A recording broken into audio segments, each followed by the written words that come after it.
Hello everyone, welcome back. Nifty Bank Nifty pre-market analysis video for 29th of May 2024 monthly expiry.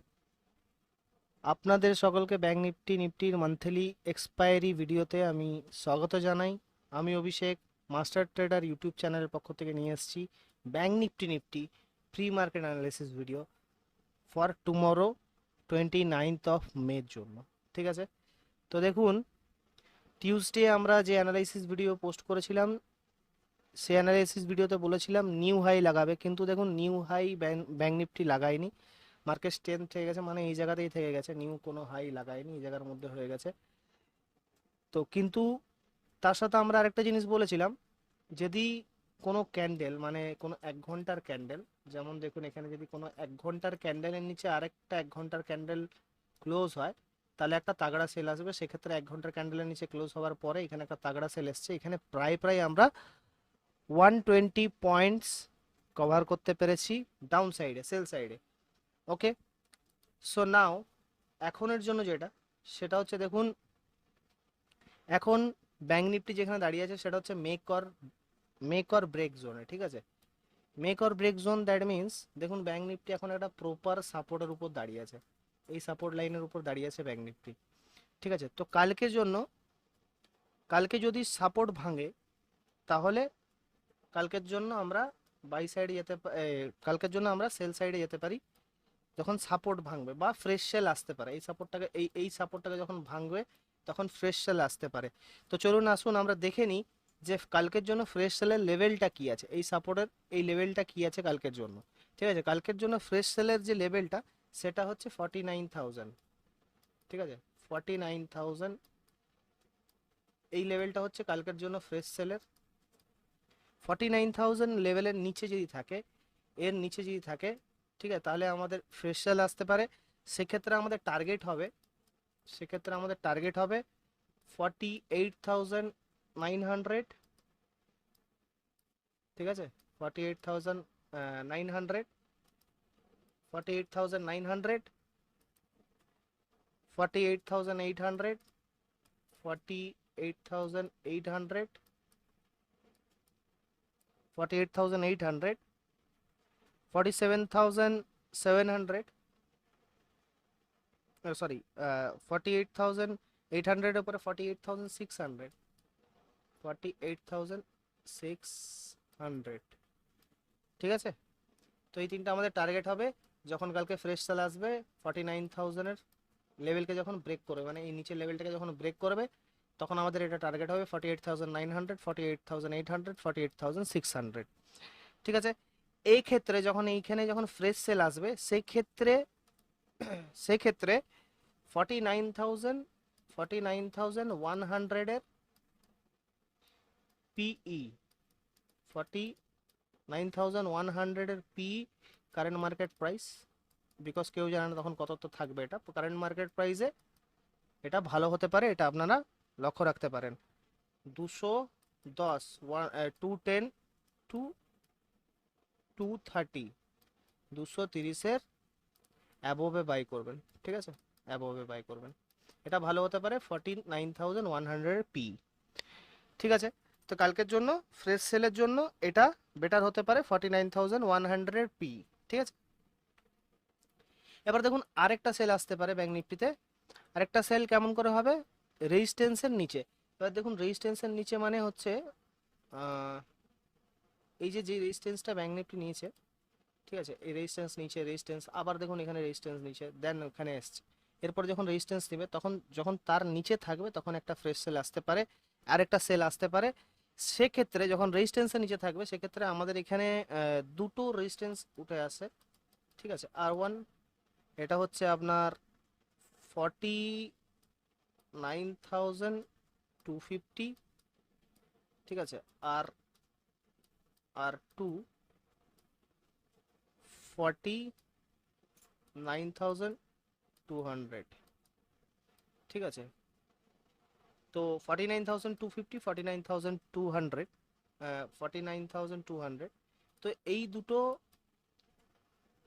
এই দুটো বিলোতে যদি থাকে market, তাহলে একটা সেল আসতে পারে। সেক্ষেত্রে আমাদের টার্গেট হবে সেক্ষেত্রে আমাদের টার্গেট হবে টার্গেট ঠিক আছে, টার্গেট হবে 49,100, টার্গেট 1, টার্গেট 2 হবে 49,000 ডাইরেক্টলি, ঠিক আছে। টার্গেট 3 হবে 48,900, ঠিক আছে। টার্গেট 4 হবে 48,800, ঠিক আছে। তো কালকে যদি মার্কেট 49,200 টু 49,250-র মধ্যে থাকে, মানে 49,200 টু এইখান থেকে যদি 49,250 বাট 250 টু 250-র মধ্যে যদি কালকে মার্কেট থাকে, তাহলে এক্ষেত্রে একটা সেল আসতে পারে। সেক্ষেত্রে আমাদের টার্গেট হয় 49,100, 49,000, 48,900, 48,800, এই চারটা টার্গেট নিয়ে আমরা চলবো। আচ্ছা, এই চারটা টার্গেট নিয়ে আমরা চলবো। কিন্তু আরেকটা কথা মনে রাখবেন, আরেকটা কথা মনে রাখবেন, অনলি 49,200, 250 টু 200, 49,250 টু 49,200, 250 টু 49,200 এর বিলোতে নিচে থাকলেই আমরা অনলি সেল করব, ঠিক আছে। এবার এর নিচেতে যখন থাকবে কিরকম করে সেল করব, দেখুন ডাইরেক্টলি সেল করব না, প্রথমত দেখে নিচ্ছি কিরকম ভাবে করব, দেখিয়ে দিচ্ছি। এবার এর নিচে যখন মার্কেট থাকবে না, ধরুন এখানে মার্কেট আসলো, এখানে কোনো রেঞ্জ বানালো, কোনো বিয়ারিশ হ্যামার ফর্ম করলো, বা কোনো বিয়ারিশ ক্যান্ডেল ফর্ম করলো, ঠিক আছে। তো সেক্ষেত্রে আমরা এখানে একটা সেল প্ল্যান করতে পারি, ঠিক আছে। আর সেক্ষেত্রে আমরা যে টাইম ফ্রেমটা ইউজ করবো, এটা কম টাইম ফ্রেমের ইউজ করব। যেমন ধরুন ফর এক্সাম্পল আমরা 3 মিনিট, ঠিক আছে, 3 মিনিটের টাইম ফ্রেম আর 2 মিনিটের টাইম ফ্রেম ইউজ করব, 2 মিনিটে বা 3 মিনিটের টাইম ফ্রেমে ইউজ করব। তো সেক্ষেত্রে আমরা এটা করতে পারি। এখানে কোনো বিয়ারিশ ফর্ম করবে বা কোনো বিয়ারিশ কিছু একটা বানাবে, মানে প্যাটার্ন কিছু বানালে তারপর আমরা এখানে একটা সেল প্ল্যান করতে পারি, ঠিক আছে। তো এটা মনে রাখবেন, 49,200 আর 49,250 এই দুটোর নিচে থাকলে তবেই আমরা শর্ট করব, নালে করব না, ওকে। এবার হচ্ছে এই ক্ষেত্রে, যে ক্ষেত্রটা আমি বললাম, মানে যখন আমরা এর নিচে যখন থাকবে, তখন আমাদের এখানে যে পি সাইডটা দৌড়াতে পারে সেটা হচ্ছে 49,400 এর, 49,400 এর পিই, ঠিক আছে, কারেন্ট মার্কেট প্রাইস, সিএমপি, ওকে। এই পি সাইডটা দৌড়াতে পারে যখন কালকে মার্কেট শর্ট সেল হবে, মানে এই লেভেল থেকে যখন কোনো বিয়ারিশ হ্যামার বা কিছু একটা ফর্ম করবে, বিয়ারিশ প্যাটার্ন ফর্ম করবে, যখন আমরা এখানে শর্ট করব, সেক্ষেত্রে এই পিটা ভালো দৌড়াতে পারে, আপনারা এটা লক্ষ্য রাখতে পারেন, ঠিক আছে। এবার হয়ে গেল ক্লিয়ার ব্যাঙ্ক নিফটিতে বাইং, সেলিং সাইড। এবার আমরা আসবো ডাইরেক্টলি হচ্ছে ব্যাঙ্ক নিফটিতে বাইং কিভাবে আসতে পারে। দেখুন, বাই হচ্ছে যদি রেঞ্জ বানায় উপরে যায়, রেঞ্জ বানিয়ে উপরে যায়, সিম্পল একটা থিওরি। ব্যাঙ্ক নিফটি আমরা দেখেছি রেঞ্জ বানিয়েই উপরে যায় সব সময়। এবার দেখুন যেমন এখানে একটা রেঞ্জ বানিয়েছে, দেন উপরে গেছে, এখানে দেখুন একটা রেঞ্জ বানিয়েছে, দেন উপরে গেছে, তারপর একটু রেঞ্জ বানিয়েছে, দেন উপরে গেছে। তো যতবার ব্যাঙ্ক নিফটি উপরে যাচ্ছে, তো একটা করে রেঞ্জ বানাচ্ছে, দেন উপরে যাচ্ছে, রেঞ্জ বানাচ্ছে, দেন উপরে যাচ্ছে। তো এইখানেও দেখুন রেঞ্জ বানিয়েছে, উপরে গেছে। এবার বিষয় কি হচ্ছে, এইখানেও একটা রেঞ্জ বানিয়ে যদি রেঞ্জের ব্রেকআউট হয়, তাহলে একটা বাইং সাইড আসতে পারে। সেক্ষেত্রে, ঠিক আছে, ফ্রেশ বাই যেটা আমাদের, সেই ফ্রেশ বাইটা ব্যাঙ্ক নিফটিতে আসতে পারে হচ্ছে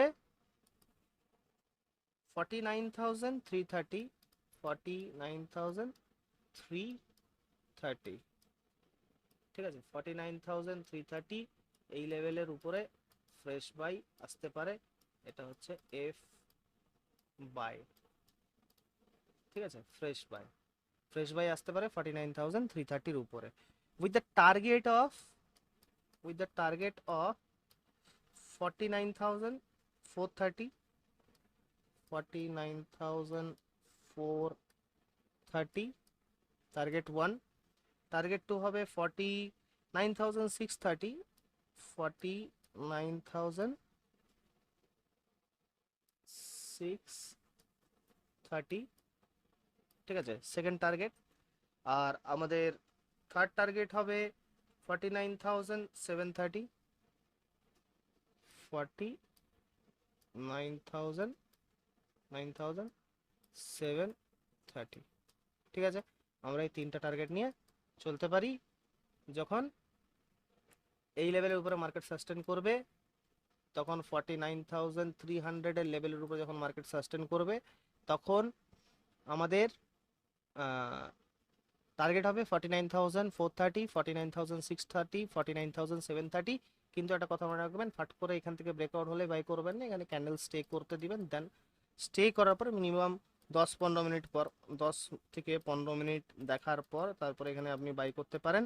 সেক্ষেত্রে এখানে 49,330, 49,630, 49,730 আমাদের বাইং টার্গেট হবে। ওকে, আচ্ছা, এবার যেটা আমি বলবো সেটা হচ্ছে কালকের জন্য জিরো হিরো ট্রেড। কালকের জন্য জিরো হিরো ট্রেড কত হতে পারে? কালকের জন্য জিরো হিরো ট্রেড হতে পারে 49,000, 49,400, 49,400 এর সিই হবে কালকের জন্য জিরো হিরো ট্রেড, ঠিক আছে। সিই 49,400 এর, এক সেকেন্ড, 49,400 এর সিই, ঠিক আছে। 49,400 C current market price near expiry. এটা কালকের জন্য জিরো হিরো ট্রেড ভালো হতে পারে, লক্ষ্য রাখতে পারেন, ঠিক আছে। এবার হচ্ছে আরেকটা জিনিস সেখানে বলে দিই, তার সাথে এখানে ব্যাংক নিফটিতে একটা অ্যাভয়েড জোন আছে। যেমন অ্যাভয়েড জোন হচ্ছে,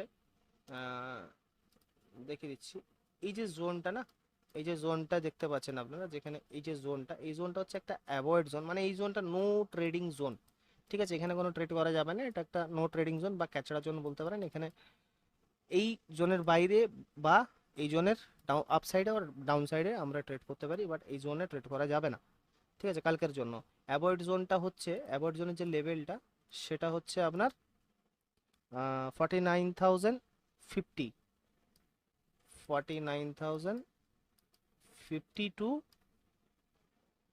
49,200, ঠিক আছে। 50 টু 49,200, এই যত পয়েন্ট আছে 150 পয়েন্ট যা আছে এর মধ্যে কোনো ট্রেড করা যাবে না, এই দুটো জোনের মধ্যে, ঠিক আছে, এটা মনে রাখবেন। ওকে, এবার আমরা ডাইরেক্টলি চলে আসবো নিফটিতে। আচ্ছা, নিফটির নিফটির মার্কেট অ্যানালিসিস বলার আগে আমরা বলে দিই, যদি আপনারা ইন্ডিয়ান স্টক মার্কেট অর ফরেক্স মার্কেটে ইন্টারেস্টেড আছেন, ফ্রি অফ কস্টে ট্রেডিং শিখতে চান, তাহলে আমাদের এই ভিডিওর নিচে কমিউনিটি গ্রুপের লিঙ্ক আছে, সেই কমিউনিটি গ্রুপের লিঙ্কে ক্লিক করে কমিউনিটি গ্রুপে জয়েন হতে পারেন, যেখানে আমরা daily market analysis about Indian market, about forex market সব কিছু ওখানে পোস্ট করা হয়। তার সাথে পেয়ে যাবেন ওখানে অনেক ফ্রি অফ কন্টেন্ট পিডিএফ বুক, মানে ফ্রি অফ কস্ট পিডিএফ বুক, যেগুলো প্রিমিয়াম বুক সেগুলো ফ্রি অফ কস্টে পাবেন। সেখান থেকে আপনি মার্কেটের সম্বন্ধে অনেক কিছু ফ্রি অফ কস্টে শিখতে পারবেন। তো যদি আপনি শিখতে চান তাহলে আমাদের এই কমিউনিটি গ্রুপের নিচের লিঙ্কে ক্লিক করে, এই এই ভিডিওর নিচে কমিউনিটি গ্রুপের লিঙ্কে ক্লিক করে জয়েন হতে পারেন। তো আচ্ছা, এবারে কথা হচ্ছে নিফটি যে অ্যানালাইসিস হচ্ছে সেটা হচ্ছে নিফটি একটা দেখুন মিনিমাম একটা ভালো জায়গায় মানে স্ট্রেটলি গেছে। যেমন দেখুন এখানে সাপোর্ট নিয়ে নিয়ে নিয়ে নিয়ে নিয়ে আপে গেছে, একটা স্ট্রেট আপে গেছে, ঠিক আছে। এবার একটা কারেকশন হবে, একটা স্বাভাবিক ব্যাপার, তো এখানে ভয় পাওয়ার কিছু নেই, এটা কমন ব্যাপার। কারণ নিফটি সবসময় দেখুন আপে যখন গেছে এবার একটা কারেকশন হবে, তো কারেকশনটা যথাযথ এসছে, একটু বেশি আসেনি, এই জায়গা অব্দি এসছে, তো এটা স্বাভাবিক, ঠিক আছে। এবার নিফটি ফ্রেশ সেল, আজকের ডে লো নিচে আসতে পারে, আজকের যে ডে লো আছে, এটা ডে ক্যান্ডেল আছে, আজকের যে ডে লোটা আছে এর নিচে ফ্রেশ সেল আসতে পারে। এবার দেখুন ফ্রেশ সেলটা কি কত লেভেলে, নিফটির ফ্রেশ সেলটা কত লেভেলে আসতে পারে? নিফটি ফ্রেশ সেল আসতে পারে হচ্ছে আপনার, নিফটি ফ্রেশ সেল আসতে পারে 22,860 নিচে, 22,860, ঠিক আছে, 22,860 এই লেভেলের নিচে, মানে ডাউনে নিফটি ফ্রেশ সেল আসতে পারে 22,860, ঠিক আছে। সেক্ষেত্রে যখন নিফটিতে ফ্রেশ সেল আসবে সেক্ষেত্রে আমাদের যে টার্গেটটা হবে, target with the target of, এটা হবে 22,820, 22,820 ফার্স্ট টার্গেট। সেকেন্ড টার্গেট হবে 22,770, 22,770, ঠিক আছে। আর থার্ড টার্গেট হবে 22,740, 22,740, এক সেকেন্ড, 740 হবে, ঠিক আছে। এটা 740, 740, 22,740। আর এই তিনটা টার্গেট আমাদের হবে যখন মার্কেট 22,860 নিচে থাকবে, সেক্ষেত্রে আমাদের টার্গেট হবে 22,820, 22,770, 22,740। এই তিনটে টার্গেট নিয়ে আমরা চলবো। এক্ষেত্রে যখন এই লেভেলের নিচে যখন মার্কেট থাকবে, সেক্ষেত্রে যে পি সাইডটা ভালো দৌড়াতে পারে সেটা হচ্ছে 22,900 এর পিই, 22,900 এর পি কারেন্ট মার্কেট প্রাইস, ঠিক আছে। Current market CMP, current market price, current market প্রাইসে, ঠিক আছে। এবার এক্ষেত্রে আরেকটা জিনিস আপনি করতে পারেন, যখন মার্কেটে 22,930 নিচে যাবে না, তখন আপনি পুট নিতে পারেন। যেমন ফর এক্সাম্পল, যদি মার্কেট 22,000, হ্যাঁ, মার্কেট যদি 22,9, হ্যাঁ 22,000, হ্যাঁ মার্কেট যখন কালকে 22,930, 930, ঠিক আছে, 930-র কাছাকাছি নিচে যাবে, তখন আপনি এই ক্ষেত্রে একটা পুট সাইড নিতে পারেন, এই ক্ষেত্রে একটা পুট সাইড নিতে পারেন এই লেভেলের যখন ইয়েতে থাকবে, ঠিক আছে, লেভেলের কাছাকাছি যখন থাকবে সেই ক্ষেত্রে একটা পুট সাইড আপনি নিতে পারেন এই জায়গা থেকে। তো এক্ষেত্রে যদি আপনি পুট নেন, সেক্ষেত্রে আমাদের যে টার্গেট সেটা হচ্ছে হবে 22,830, 22,800, 22,830 টার্গেট ওয়ান, টার্গেট, ঠিক আছে, টার্গেট ওয়ান।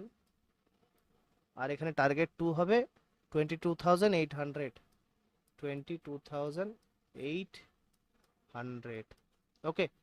তো এই লেভেল 22,930-র নিচেও আপনি একটা পুট নিতে পারেন, পুট সাইডে বসতে পারেন, সেই ক্ষেত্রে আপনার ফার্স্ট টার্গেট হবে 22,830, 22,800, ঠিক আছে। তো এই ক্ষেত্রে যখন 22,930 নিচে আপনি ডাউন সাইডে বসবেন, সেই ক্ষেত্রে আপনার যে পি লেভেলটা, মানে যে পিটা পুট সাইডটা দৌড়াতে পারে সেটা হচ্ছে 22,950, 22,950, ভেরি সিম্পল, পিই, ঠিক আছে, কারেন্ট মার্কেট প্রাইস সিএমপি 22,950। এই ক্ষেত্রে এই পুট সাইডটা ভালো দৌড়াতে পারে, আপনি লক্ষ্য রাখতে পারেন, এটা মান্থলি এক্সপায়ারির, ঠিক আছে, 22,950 পি, ঠিক আছে। এবার দেখুন, আমরা সেল নিয়ে বললাম, এবার বাই কখন আসতে পারে। কালকের জন্য মার্কেটে সব থেকে বড় কথা হচ্ছে কালকের জন্য মার্কেটে টু সাইড, বাই সেলের দিক থেকে টু সাইড ভিউ আছে। যেমন দেখুন, দু টাইপের মাইন্ডসেট নিয়ে চলতে হবে, কারণ উপরেও যেতে পারে নিচেও আসতে পারে, ঠিক আছে। কালকের জন্য ফ্রেশ বাই আসবে হচ্ছে আপনার, কালকের জন্য ফ্রেশ বাই আসবে, এক সেকেন্ড, হ্যাঁ কালকের জন্য ফ্রেশ বাই এর উপরে আসবে। ফর এক্সাম্পল, কালকের জন্য ফ্রেশ বাই আসবে 23,000-এর আপে, ঠিক আছে, 23,000-এর আপে, 23,000-এর আপে এটা হবে ফ্রেশ এফ বাই, ঠিক আছে, এফ বাই। কালকে যখন মার্কেট 23,000-এর উপরে সাস্টেন করবে, তখন এখানে ফ্রেশ বাই আসতে পারে। ফ্রেশ বাইয়ের যে আমাদের টার্গেটটা হবে সেটা হচ্ছে আপনার 23,050, 23,050, ঠিক আছে। সেকেন্ড টার্গেট হবে আপনার 23,100, 23,100। থার্ড টার্গেট হবে 23,150, ঠিক আছে। ফোর্থ টার্গেট হবে, থার্ড টার্গেট অবধি ঠিক আছে, 23,050, 23,100, 23,150। যখন 23,000-এর উপরে মার্কেট থাকবে তখন ফ্রেশ বাই আসবে, ঠিক আছে। তো কালকের জন্য এতটাই। আচ্ছা, তো কালকের জন্য আমরা এতটাই নিফটি ব্যাংক নিফটির উপরে দেখলাম। এবার দেখুন কালকের জন্য যেই স্টকটা আমরা দেখব, কালকের জন্য যে স্টকটা ভালো দৌড়াতে পারে সেটা কি, সেটা আমরা দেখে নেব। সেটা হচ্ছে টাইটান, ঠিক আছে। সেটা হচ্ছে টাইটান। এবার দেখুন টাইটান একটা ভালো সাপোর্টের ইয়েতে দাঁড়িয়ে আছে। টাইটান আপনারা কালকের জন্য ফলো রাখতে পারেন, ঠিক আছে। এই দেখুন টাইটান একটা ভালো সাপোর্টে দাঁড়িয়ে আছে। তো কালকে একটা ফ্রেশ বাই টাইটানের উপর আসতে পারে আপনারা। এই দেখুন টাইটানের একটা ভালো সাপোর্টে দাঁড়িয়ে আছে, তো টাইটানকে কালে লক্ষ্য রাখতে পারেন, মেবি আপসাইডে যেতে পারে, ঠিক আছে। তো আজকের জন্য ভিডিও এতটাই থাকলো। দেখা হচ্ছে আপনাদের সাথে নেক্সট প্রি মার্কেট অ্যানালাইসিস ভিডিওতে। তো আশা করি কালকের লেভেলস আপনাদের জন্য কাজ করবে। দেখুন আগেও অনেকবার করেছি, এবার দেখুন সব সময় সব লেভেল কাজ করে না, because we are not god, we can only analyse market, ঠিক আছে। আমরা খালি মার্কেটকে অ্যানালাইজ করতে পারি, মার্কেটকে চলাতে পারি না আমাদের ইশারায়। বাট যতটা আমাদের অ্যানালাইসিসের মাধ্যমে আমরা বলতে পারি ততটাই আপনাদের সামনে আমরা নিয়ে আসি। এবার দেখুন মার্কেট সুপ্রিম, মার্কেটের মর্জি, মার্কেট যে দিয়ে খুশি যেতে পারে, ঠিক আছে। তার সাথে এখন ইলেকশনের রেজাল্ট আছে, মার্কেট প্রচুর ভলিটিলিটি আছে, তো মার্কেটে প্রচুর ভলিটিলিটি আসতে পারে, আপসাইডেও যেতে পারে, ডাউন সাইডেও যেতে পারে, মেবি অ্যানালাইসিস কাজ নাও করতে পারে। তো সো ট্রেড করার আগে নিজের লেভেলসের উপর ট্রেড করবেন, এই লেভেলসটাও দেখবেন, তার সাথে নিজেরও লেভেলস কিছু দেখে নেবেন অথবা নিজে মিলিয়ে নেবেন, তারপরেই ট্রেড করবেন। আমি বলে দিছি বলে এই জায়গায় বাই করে নেবেন বা আমি বলে দিছি বলে এই জায়গায় সেল করে নেবেন, এটা করবেন না। তো চলুন দেখা হচ্ছে আপনাদের সাথে নেক্সট ভিডিওতে।